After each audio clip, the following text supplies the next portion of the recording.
For the first time, he was flying home for the new year, only to unluckily discover his seat had been taken by a mischievous child. Just as he was about to lose his temper, a flight attendant promptly escorted him to first class. Unexpectedly, he stumbled upon a bald man harassing a beautiful woman. To escape the persistent advances of the bald man, Alice decisively pulled Ball into the empty seat beside her. Thus, Ball benefited from misfortune, receiving an upgrade to first class. Having never experienced first class, Ball excitedly played with the electric seat like a child. Meanwhile, Alice, beside him, was completely engrossed in her work. Before long, a flight attendant came to inquire about their meal choices. Alice chose lobster for her meal. Ball, unfamiliar with the amenities, also ordered lobster, mimicking her choice, only to be informed that passengers upgraded from economy class were not eligible for first-class meals. Upon hearing this, Ball's face immediately flushed crimson with embarrassment. Alice, meanwhile, found the scene amusing and chuckled. What they initially thought was a mere chance encounter and shared flight, was, unbeknownst to them, Destiny's red thread already binding them closely. Mid-flight, the aircraft suddenly encountered severe turbulence. Immediately after, the fuselage began to shake violently. Observing Alice's nervous expression, Ball reassured her not to panic and suggested seeking assistance from a flight attendant. However, when he turned, he saw the flight attendant hastily returning to her seat, her hands clasped in prayer, seeking divine protection. Soon after, the aircraft plunged into complete darkness. Just as everyone was concerned for their safety, Ball noticed Alice was tightly holding his hand. In that moment, the excitement in his heart seemed to transcend the external turbulence. But Alice quickly realized what she was doing and hastily withdrew her hand. Ball had intended to seize the opportunity to offer further comforting words, but it wasn't until the crisis passed, the plane landed safely at its destination, and Alice was preparing to collect her luggage, that he finally mustered the courage to blurt out a cheesy romantic line, "I'm glad we almost died together." Alice merely took it as a joke, exchanged names with him, and then departed in a hurry. Watching her receding figure, a faint sense of wistfulness welled up in Ball's heart. It was at that moment, however, that he discovered a USB drive left behind on Alice's seat.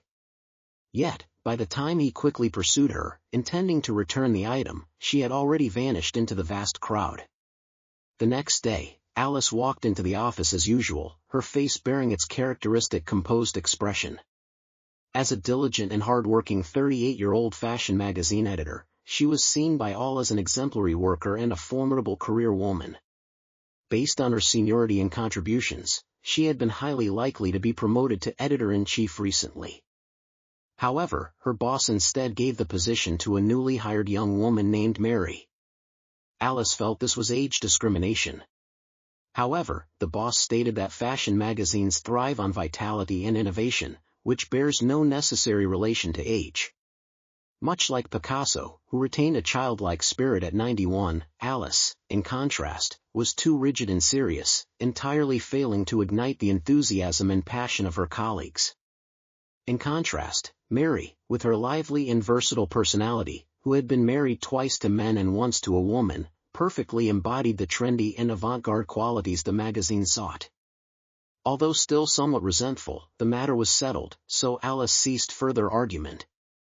Instead, she resolved to escape her inner turmoil by dedicating herself to hard work.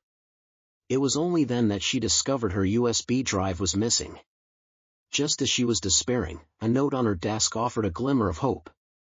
It turned out that while she was speaking with her boss, Barr had come to return the USB drive but, not finding the person he sought, had merely left his contact information. Seeing this, Alice immediately dialed the number on the note. As Barr was at that moment enthusiastically enjoying himself with classmates at a bar, they agreed to meet there.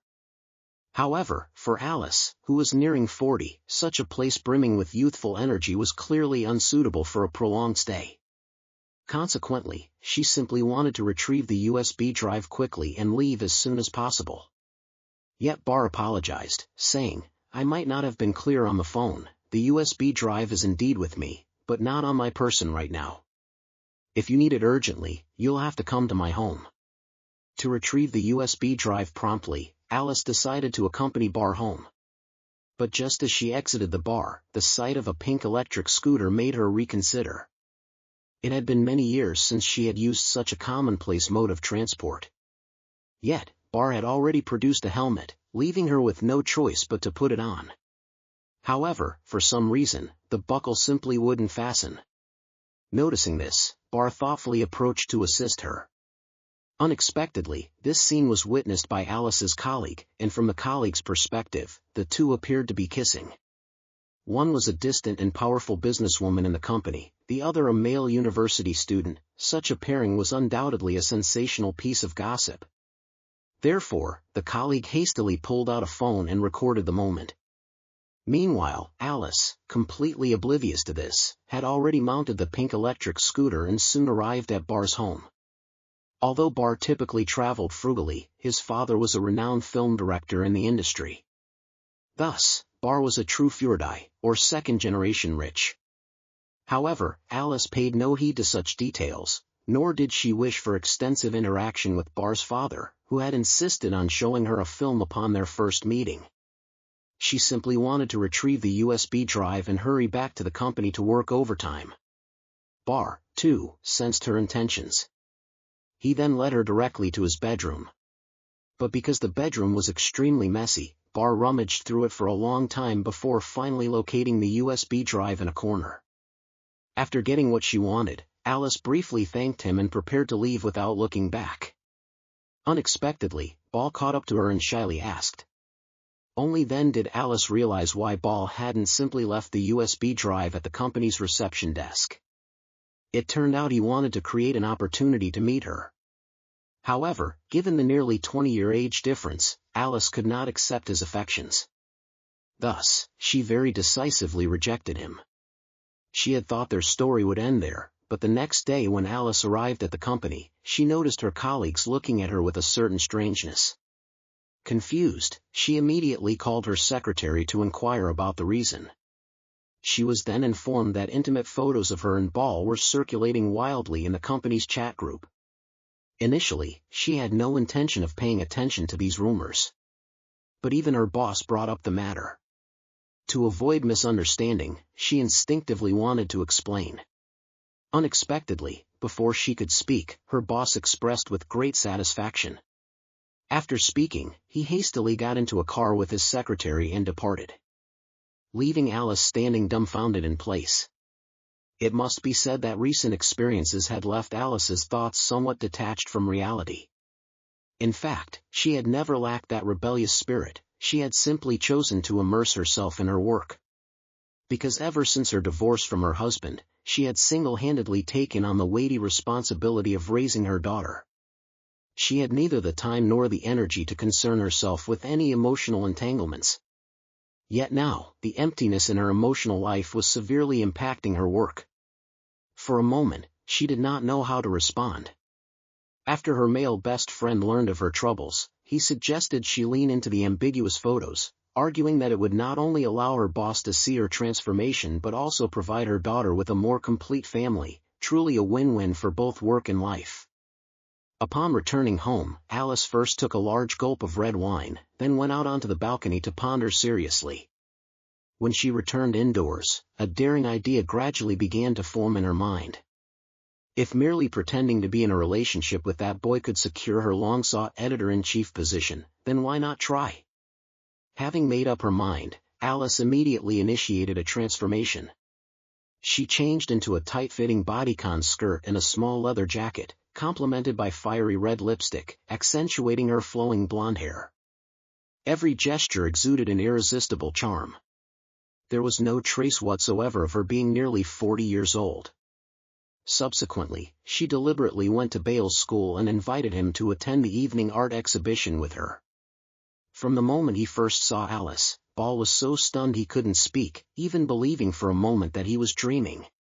It wasn't until he saw Alice again that evening that he finally believed it all to be real. Given the relatively sophisticated nature of the art exhibition, Alice's attire and overall appearance were quite dignified and elegant. However, Ball, still in casual wear with a sports bag, seemed entirely out of place for the occasion. Furthermore, upon entering the venue, he was immediately captivated by an interactive projection, subsequently playing with it as if no one else were around. Initially, Alice felt somewhat embarrassed.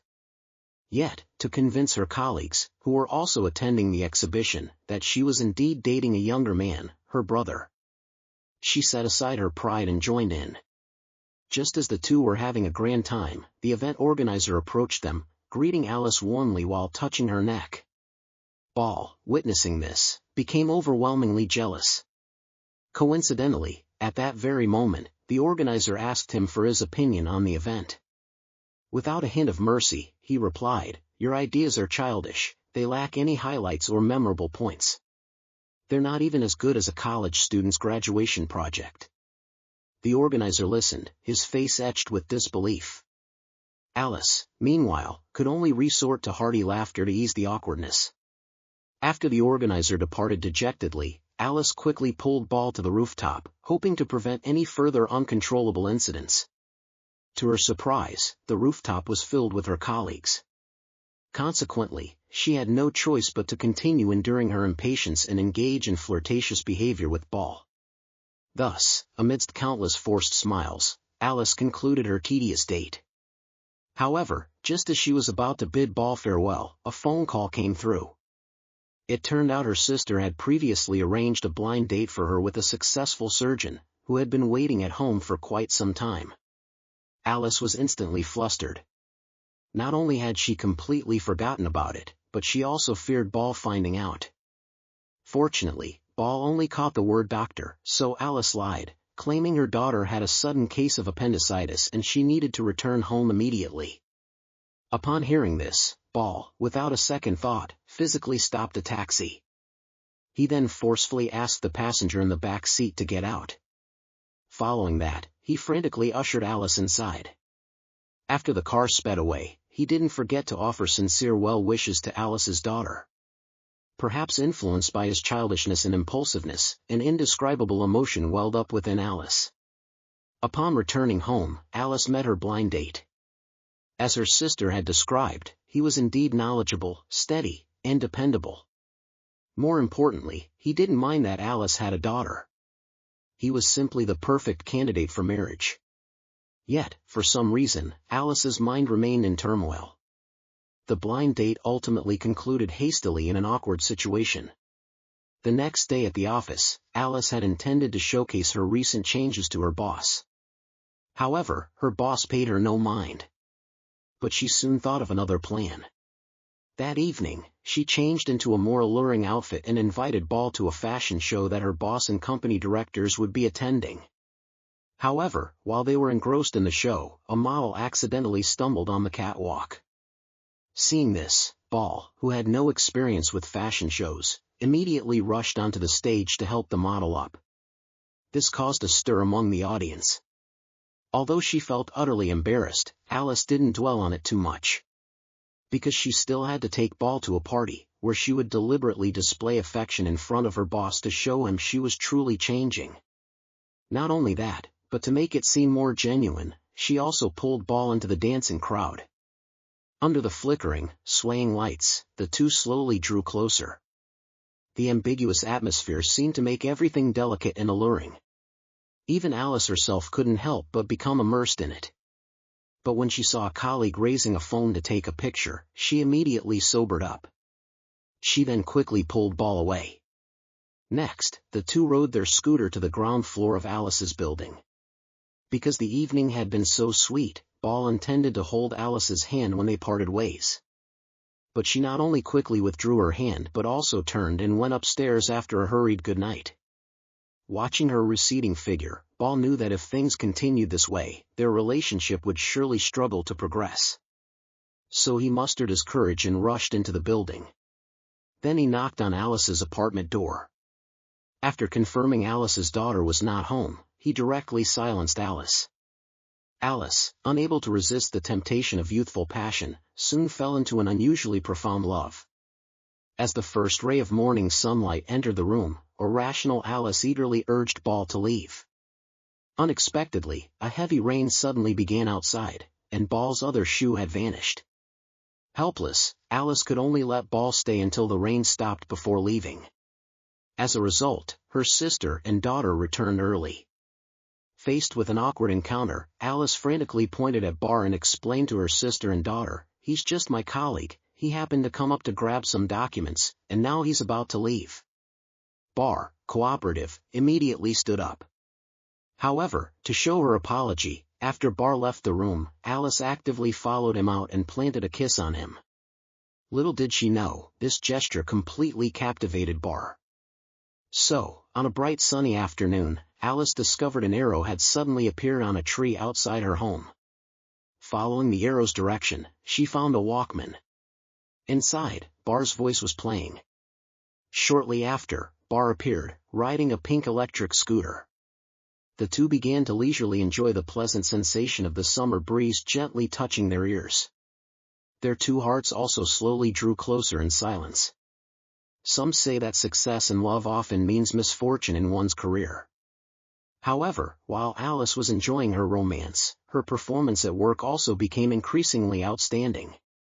The unique creations from her hands not only earned high praise from her superiors but also sparked a new trend in the French fashion industry.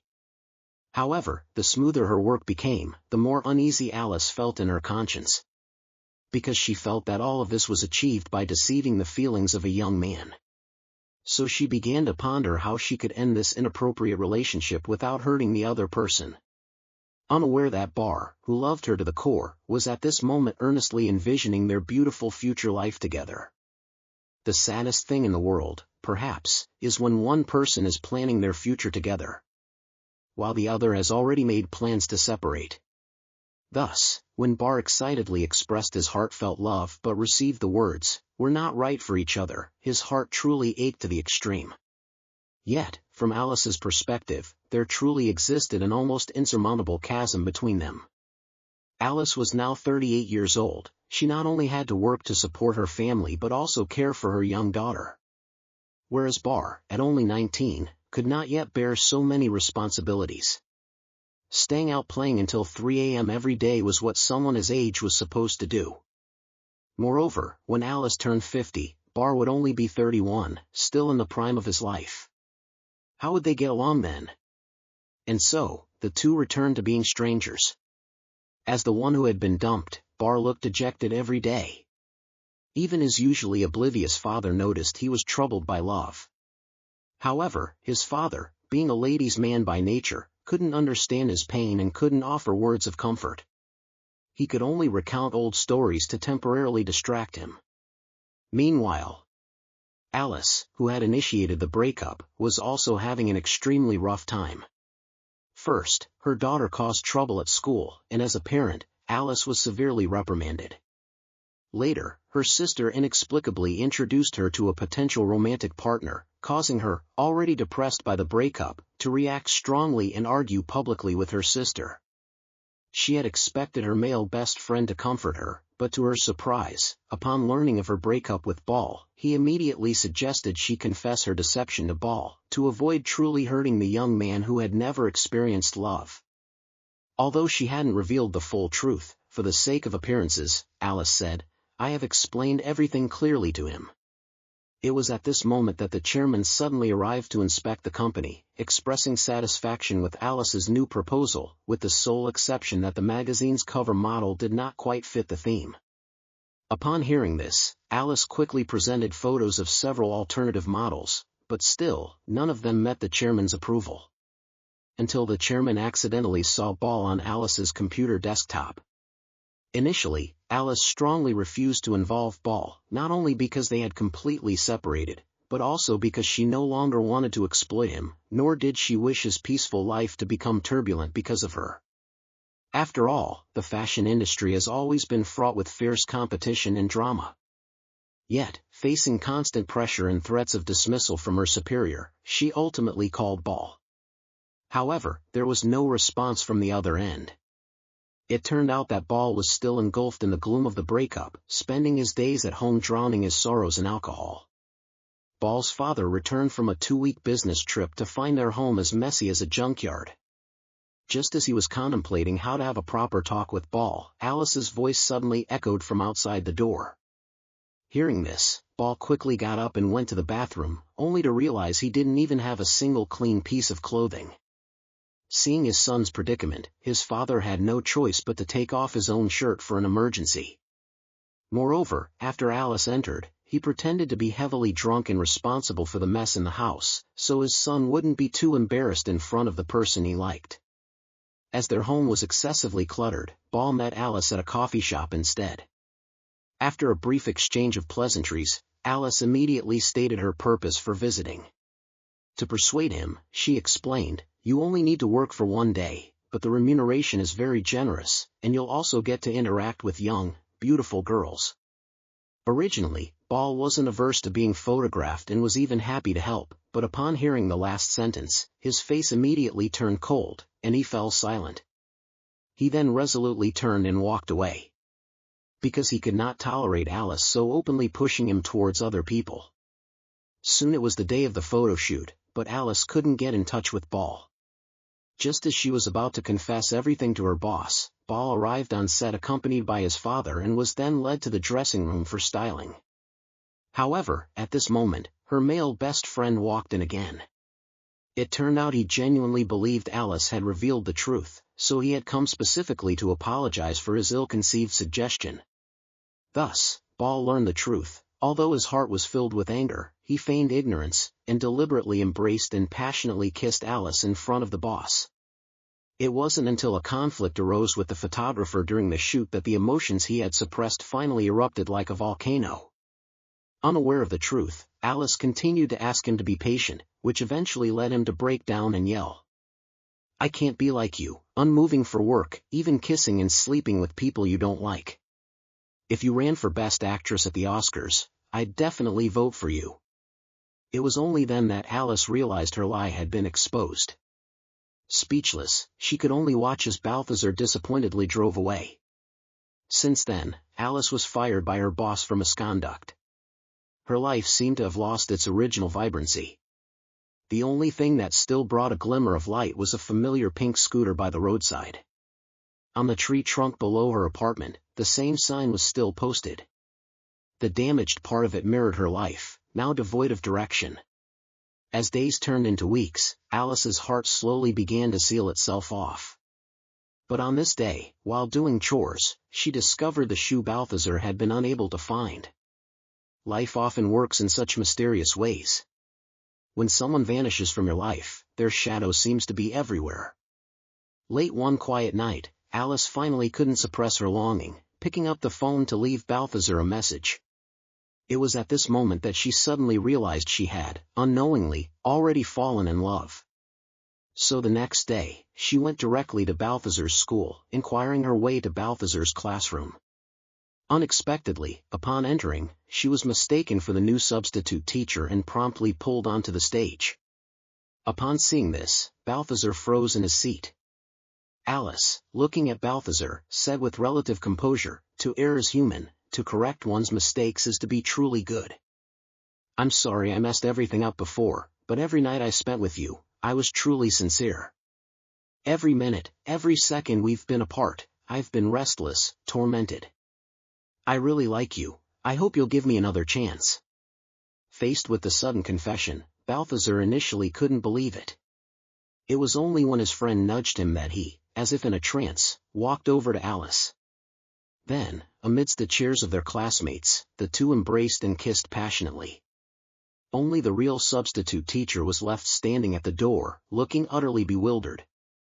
Later, Alice published her own books, and her relationship with Balthazar became sweet and harmonious, truly achieving a double harvest in both career and love. 20 Years Apart is a romantic film directed by David Moreau, starring Virginie Efra and Pierre Niney, released in 2013. 38-year-old Alice initially only intended to pretend to be in a relationship with Balthazar to achieve career advancement, but unexpectedly, she was genuinely moved by his deep affection. However, facing a 19-year age difference, she didn't dare allow herself to fall deeper and had to forcibly end the relationship. But how can matters of the heart truly be controlled by one's will? Thus, not long after the two separated, Alice proactively chose to seek reconciliation. Some might argue that a couple with a significant age difference, even if they truly come together, is unlikely to have a positive outcome in the future. Yet, in one's lifetime, one should inherently focus on the present. After all, no one can predict what the future holds.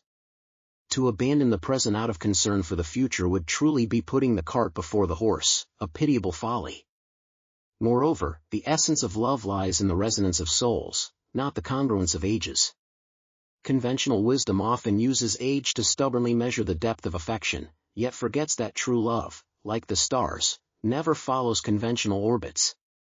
An age gap may indeed bring disparities in life experiences, but it is precisely this difference that allows love to blossom with a unique splendor. The profound wisdom accumulated by the elder flows like deep, still waters, capable of calming the restless emotions of the younger. Conversely, the vibrant vitality of the younger generation is like the warm sun of spring, bringing new life to the elder.